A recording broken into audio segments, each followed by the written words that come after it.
दुधीची भाजी म्हटलं की मुलं खायला नकोच बोलतात. ती कशाही पद्धतीने बनवा, त्यांना काही ती आवडत नाही. म्हटलं चला आज पराठे बनवूया. तर मी काय केलं, इथे कवळा दुधी साल काढून खिसून घेतलाय. आता यामध्ये हिरवी मिरची, लसूण, अद्रक आणि कोथिंबीरच्या काड्या घेतल्यात बारीक वाटून.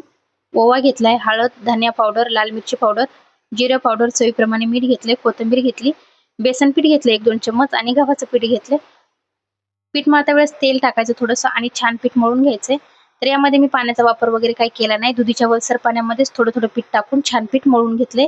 आपण चपातीला पीठ मळतो तसं पीठ मळायचं. लास्टला काय करायचं, तेलाचा हात लावायचा आणि 10 मिनिटासाठी पीठ मुरत ठेवायचं. आता पीठ मुरत ठेवलं की पराठे कसे छान मऊसर होतात.